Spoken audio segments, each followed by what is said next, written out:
Друзья, всем привет из Финляндии! Сегодня мы поговорим о студенческих общежитиях. Ведь у многих жизнь начинается именно вот с этих мест. То есть те, кто приезжает по учебе в Финляндию, пытаются заселиться именно в студенческие общежития. И отсюда, да и собственно и в России, и в других странах, у многих бурная молодость начинается именно с общежития. И сегодня мы вам расскажем именно о таких общежитиях. А поможет мне сегодня моя бывшая коллега-студентка, зовут ее Лера.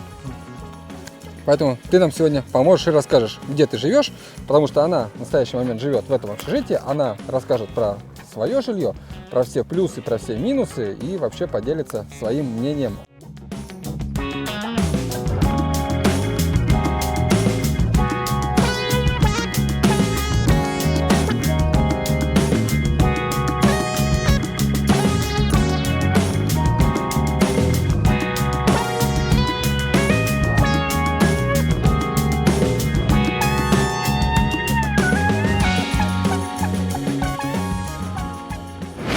Да, На каком удалении от города находится общежитие? 10 километров. 10 километров. Ты ездишь на автобусе? Да. У тебя нет велосипеда, У меня тебя нет нет велосипеда, ничего? автобус ходит только с утра в 7:15 и возвращается сюда в 3:30 где-то, потому что мы садимся на вокзале в 3:10. И получается, что после этого автобусов нет. То есть есть еще такой городской автобус, но он едет только 5 километров до Пелтасниеми, я не помню, как называется. Пелтасалми. Пелтасалми, да. Потому что есть похожий городок в Лапландии, поэтому я их путаю моментами. И получается так, что я как-то каталась на том автобусе, я думала, что он едет сюда в начале года, но нет. И в итоге я еще шла 5 километров сюда. Ну и плюс еще, что он в выходные дни не В ходит. выходные дни вообще не ходят никакие автобусы.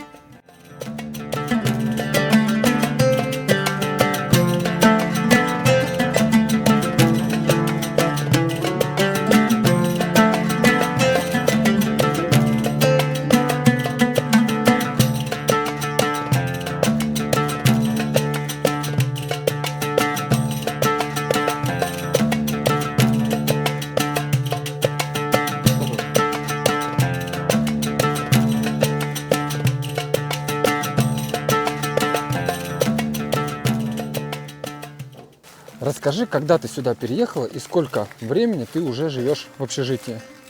Я сюда переехала в прошлом году, в 2024 году, в августе, и живу по сей момент. Сейчас уже март. Уже полгода. То есть, да, 7 месяцев даже уже прошло. Да. Как ты сюда, то есть, тяжело ли было сюда попасть в это общежитие? И сколько времени прошло, как ты захотела сюда попасть и, то есть, попала сюда? Я бы не сказала, что прям тяжело, но думаю, что для некоторых людей да. Я эту общагу себе выбивала, я просто писала коменданту, писала в свой колледж такая: извините, мне надо общежитие. И я об этом говорила поллета с ними, поэтому они мне дали комнату. Тебе дали комнату. Самый такой насущный вопрос, который любят спрашивать все: сколько стоит это общежитие? Это общежитие бесплатно, но потому что здесь есть некоторые минусы и плюсы. Оно бесплатно для студентов от 16 до 18 лет. То есть для всех остальных оно платное Оно будет? платное должно быть, да.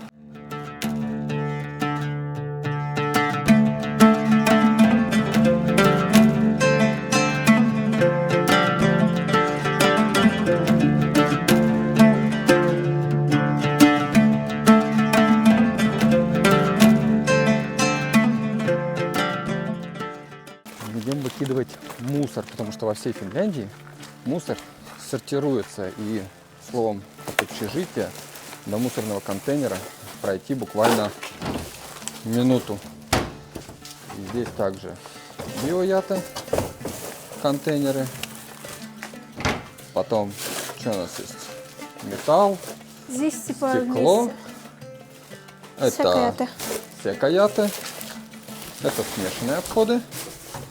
Еще у нас есть бумага, большой контейнер с пластиком и здесь энергия яты. Ну, словом, на каждом контейнере есть таблички, что и чего куда выкидывать. закрытое помещение, ни мусора не валяется, ничего. Собственно, чистота. И это общежитие.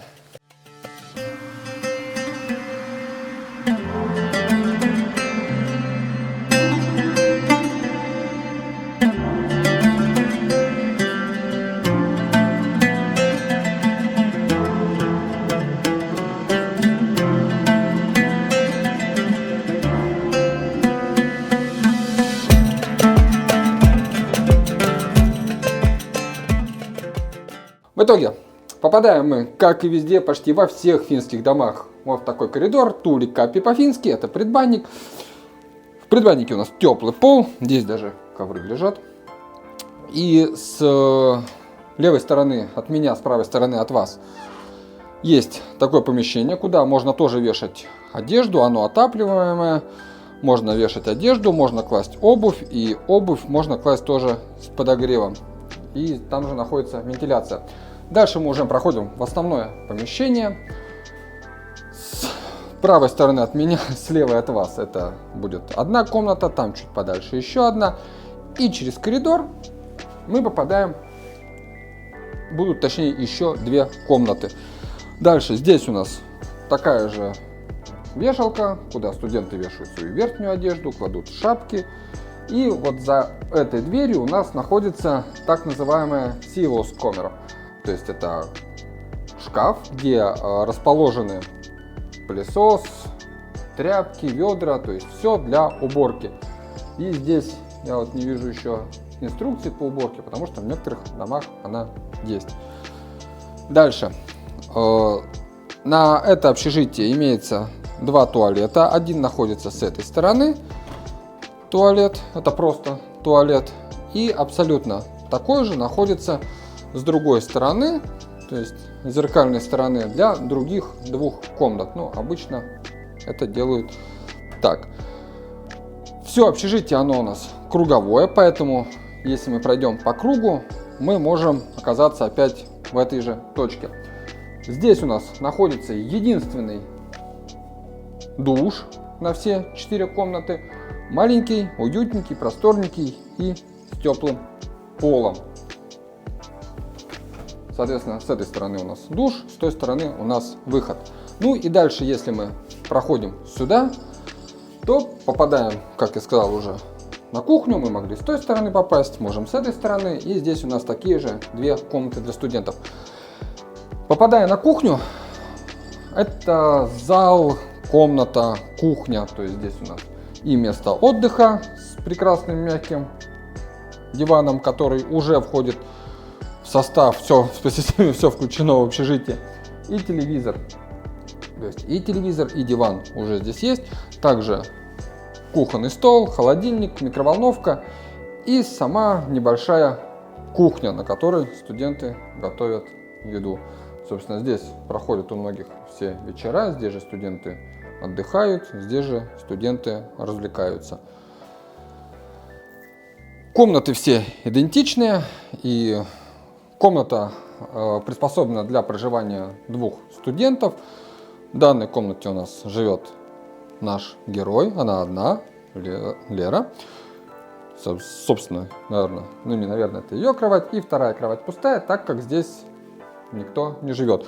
У каждого оборудовано свое индивидуальное рабочее место со стулом, что для одного жильца, что для другого жильца. И у всех жильцов имеются встроенные ящики, куда они оставляют свои собственные личные вещи. В комнатах довольно-таки светло. Здесь окно большое, здесь маленькое окошечко. И прекрасный вид здесь на лес.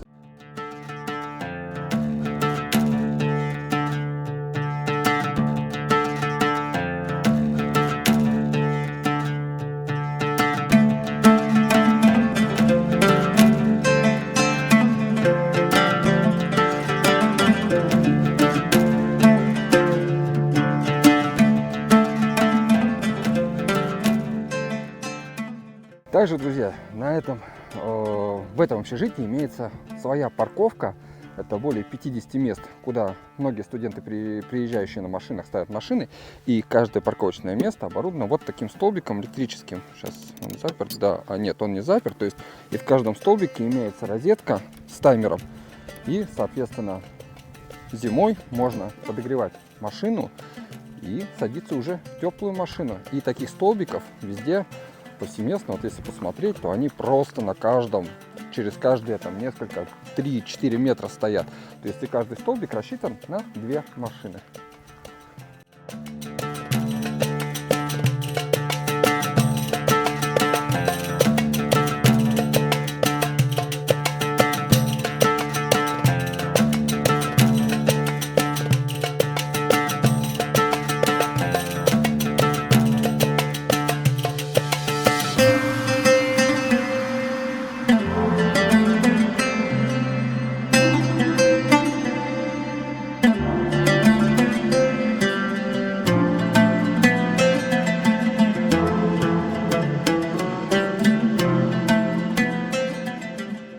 Смотри, общежитие находится на территории так называемого студенческого городка. То есть здесь не только общежитие, но еще и есть другие вещи. Что здесь вообще находится? Здесь есть коровы, здесь есть разные трактора, здесь есть как бы спортзал. Но я бы не сказала, что он хороший, но он есть. Здесь есть сауна и главный дом ИСАО, ну и разные домики, соответственно. Главный дом ЮСАО – это то место, откуда вообще зародился колледж. То есть это Вилла Лагус, так называемая. То есть здесь живут студенты, они здесь учатся, здесь же многие как бы учатся, живут, здесь же питаются, едят, здесь есть своя столовая. Есть, но для студентов. У меня никогда не была. Ну, это она для студентов, кто именно здесь учится. Да. Ты учишься в самом городе. Я учусь в главном корпусе в ИСАО. Ну вот мы сейчас идем мимо фирм. Да. Вот, я не чувствую никакого запаха, особенно вот этого едкого силосного, от силоса запаха. Вот он очень едкий, я как бы его не чувствую. Хотя на улице ветер и должен был доноситься, да, но его нету. Кстати, на улице март месяц, а уже травка начинает зеленеть, хотя самое начало марта. Весны, да. Да, весна календарная вступила, а фактически зима еще зима не закончилась, но уже травка зеленая, это есть свои плюсы. Звучит, как бы, знаешь, неоднозначно. Да. Еще здесь как бы на удалении от города все равно. Что здесь с освещением в темное время суток? В темное время суток вот это наши фонари, они светят постоянно. То есть здесь со светом проблем нету. Со светом проблем нет. Одно из самых главных, наверное, удовольствий и развлечений всех студентов – это сауна. Есть такое. Это новое здание, я знаю. Что ты можешь сказать про сауну, про это? Я могу сказать, что она абсолютно новая. Там замечательная кухня, там есть все условия. Вы можете сидеть, отдыхать, не знаю, пить пиво. Там пьют пиво, я заметила по баночкам. Там очень хорошая... Хотя нельзя. Это нельзя, это запрещено, но они как бы там его пьют. Там очень хорошая сауна. Возле сауны сразу комната, где ты можешь помыться. Возле этих комнат есть как бы место, где ты можешь переодеться, есть туалет. И там есть как бы джакузи. А еще, друзья, буквально вот за моей спиной сауна находится. И если пройти, буквально метров 20, то мы попадаем вот в то помещение. Это помещение для того, чтобы грилить, как говорят финны, то есть жарить сосиски, шашлыки и тому подобное. Закрытая полностью беседка с дровами и с мангалом посередине. Здесь абсолютно другая колоссальная разница, и таких общежитий в России я, например, вообще не видел. Даже общежитий блочного типа, чтобы вот так вот было, я не видел. В России все будет хуже в раз 10. По условиям жизни, я бы сказала, наверное. А с минусов здесь ужасный спортзал. Это как такая развалюха, вот честное слово. Это как, не знаю, какой-то подвал, что ли.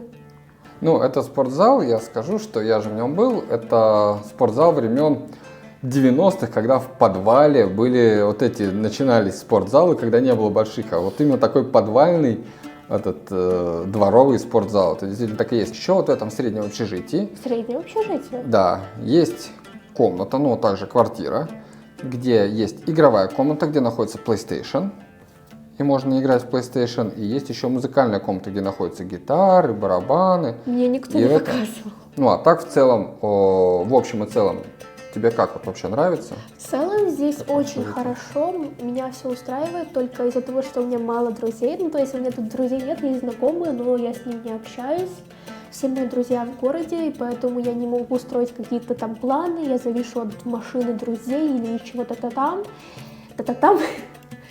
Получается, что из-за этого мне неудобно. То есть здесь очень хорошо, моментами я просто прихожу, я очень довольна, потому что никого нет, я себе включаю телевизор, учусь, ем что-то там, занимаюсь своими делами, никто не мешает, очень сильно все хорошо, но моментами мне очень грустно, депрессивно, что я хочу такая, думаю, типа, вот если я еще здесь год буду жить, поэтому, типа, с одной стороны, здесь очень хорошо, если ты интроверт, у тебя нет друзей, тебе спокойно, ты в лесу, тебе может быть очень сильно хорошо, если ты экстраверт, как я, вот, тебе будет тяжело.